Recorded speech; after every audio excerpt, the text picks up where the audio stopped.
வணக்கம். இது நம்ம கிச்சனில் நம்ம இன்றைக்கி என்ன பண்ண போகிறோம் அப்படின்னா குடமிளகாயும் வெங்காயமும் போட்டு கறி பண்ண போகிறோம்.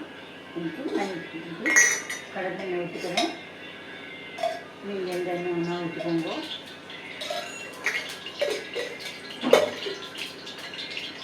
கடுகு தேவையான கடுகு போட்டுக்கணும்.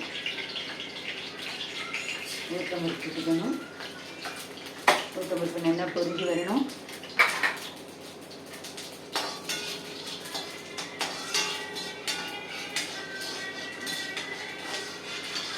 குடமிளகாயில் நிறைய வைட்டமின் சின்னது கொடுக்கறதுனால இதுமாரி பண்ணிடலாம். குடமிளகாய் நிறைய டிஷ்ஷஸ் பண்ணிடலாம். குடமிளகாய் சாதம் பண்ணிடலாம், குடமிளகாய் கறி,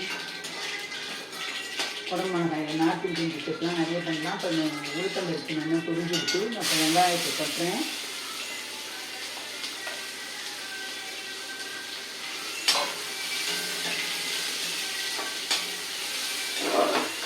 வெங்காயம் நல்லா அரை வதங்கி வரணும். இதுக்காக தான் எடுத்து கொஞ்சம் இந்த டிஷ்ஷுக்கு தேவையான மட்டும் உப்பை நான் போட்டுடுறேன்.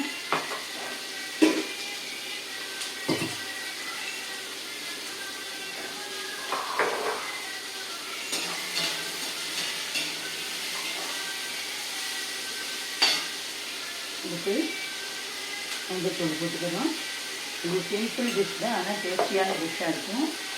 தனி மிளகாத்தூள் நான் வீட்டில் அரைச்சி வச்சுட்டுருக்கிறதுலேருந்து ஒரு ஸ்பூன் போடுறேன். ஒரு ஸ்பூன் இருந்தாக்கா நீங்கன்னா ஒரு அரை ஸ்பூன் போட்டுக்கோங்க. நான் என்ன இதில் காஷ்மீரி சில்லி மிளகா வத்தல் எல்லாம் கலந்து அரைச்சி வச்சுருக்கேன்.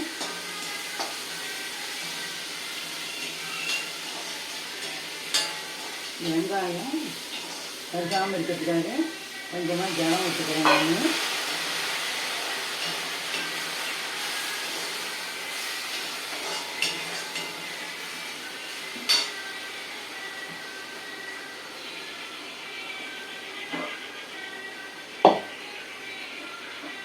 குடமிளகாயில் சட்னி பண்ணிடலாம், குடமிளகாய் சாதம் பண்ணலாம், வெரைட்டி யூஸ் பண்ணலாம்.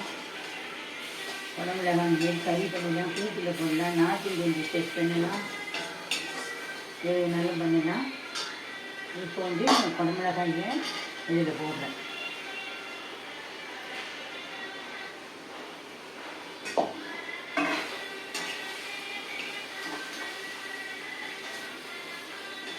இந்தமாரி நல்லா வெங்காயமும் குடமிளகாயும் ஈவனாக கலந்து வர அளவுக்கு நல்லா கிளறி விட்டுக்கணும்.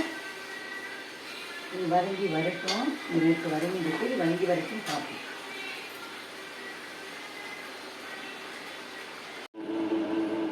இப்போ நம்ம குடமிளகாய் கறி வந்து ரெடி ஆகிட்டு நீங்களும் இதேமாரி பண்ணி பாருங்க. ரொம்ப நல்லா இருக்கும். ஹெல்த்துக்கு ரொம்ப நல்லது. விட்டமின்ஸ் மினரல்ஸ்லாம் நிறைஞ்சிருக்கு. நன்றி.